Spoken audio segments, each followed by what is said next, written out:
Hello and welcome to IU NewsNet Daily. I'm Anna Black. And I'm Max Parker. We have the latest election results and how it impacts Hoosiers, the busy one-way streets that could become two, and how daylight savings is affecting more than just time.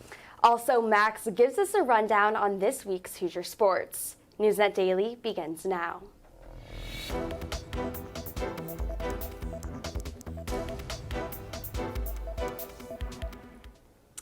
Tuesday's midterm elections drew large crowds to the polls, votes that would determine if Dems would remain in control of Congress or if it would turn over to Republicans. Many predictions favored Republicans to dominate polls and take back the House and Senate, but control of Congress is still up in the air. In the Senate race, key state Pennsylvania switched to blue after John Fetterman defeated Dr. Oz, while another key state, Georgia, moves to a runoff next month. This result is predicted to decide which party will claim Senate. As for the House, it swung towards Republicans after Dems lost 6 seats. If Republicans can grab 9 seats, they'll hold the House.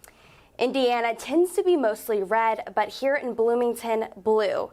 In this midterm election, it was the large turnout of blue voters that swayed poll predictions. Our reporter Lauren McLaughlin headed to the polls to get Hoosiers' thoughts. Key issues that brought in voters included the economy, crime, and abortion.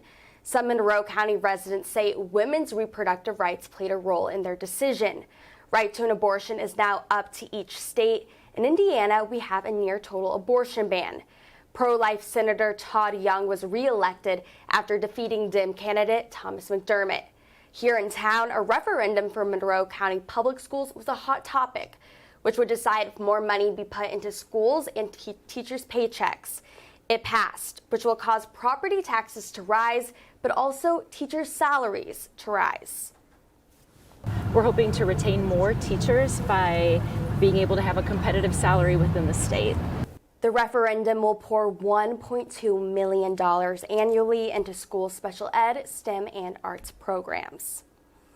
All right, driving in Bloomington can be confusing for students, and the addition of a bike lane on 7th Street didn't help. Now, a couple of the most hectic one-ways could become 2. A new study is raising questions about possible traffic changes, including 2-way streets. This could turn one-way streets like Walnut and College into 2.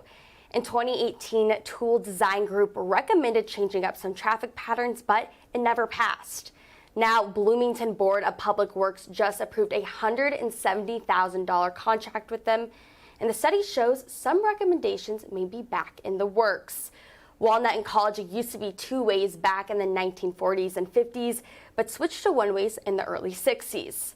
Some drivers say they don't think changing it back would help, but others say it would. I feel like it would be better and it would be easier for traffic flow, because if you accidentally make the wrong turn, you can easily correct yourself and go the same way.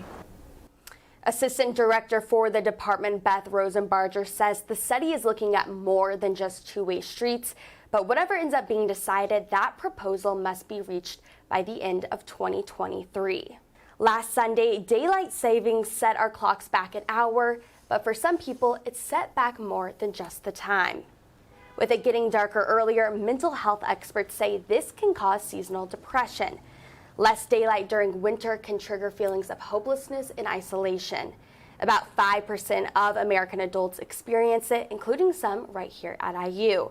Possible solutions include light therapy devices or seeking professional help through IU's counseling service, CAPS. All right, now time for sports. Max, what do you have for us today? Well, Anna, we're going to go from not so good to great here today. Once again, the not so good happens to be with football. Yep. Well, it feels like I say this every week, but again, another rough weekend for IU football. It was already looking like a tall task taking on a top 20 team in the nation, but how about taking on Penn State without your usual starting quarterback? The Hoosiers' year-long starter to this point, Connor Bazelak, did not dress. So they turned to Jack Tuttle, who looked good to start, but was bit by the injury bug as well. The Hoosiers then turned to true freshman Brendan Sorsby, who understandably struggled, forcing them to finish with Dexter Williams. Williams did not fare any better, suffering 2 interceptions, and the Hoosiers fell 45-14. Things certainly don't get any easier as they travel to Columbus to take on a top 5 team in Ohio State. Now, on to more positive news for both the men's and women's basketball teams. Well, they kicked off their season with wins. On Monday, it was the men's team taking on Morehead State, and they, well, simply put, dominated their competition, looking every bit of their number 13 ranking, cruising to an 88-53 win behind 15 from Trace Jackson-Davis and also 15 from freshman Malik Renew. Jordan Geronimo also added in 10 points of his own. They are back tonight against Bethune-Cookman at 8:30.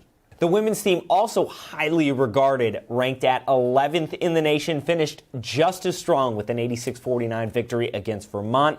Freshman Yarden Garzone absolutely dominating with 19 points. It's going to be great to watch her career here at IU. They take on UMass Lowell tomorrow. Also, before we go, a quick note on men's soccer. Headed to yet another Big Ten championship match after upsetting the 6th-ranked team in the nation in Maryland 2-1.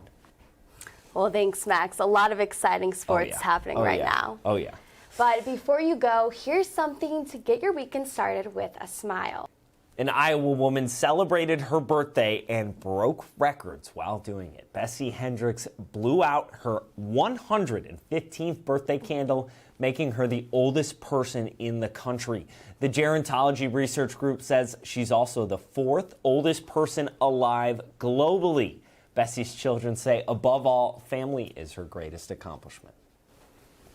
I mean, that is crazy. Yeah. I would love to sit down with her and just be like, what are your words of wisdom? How have you made it this I wouldn't far? be surprised if she knows all at this Oh, definitely all. Well, that's a wrap for today's IU NewsNet Daily. Tune in for all your latest updates on Hoosier news and sports. Be sure to follow us on Instagram at IUNND. For IU NewsNet Daily, I'm Anna Black. And I'm Max Parker. Thanks for watching, and we'll see you next week. Got it that time. Yeah.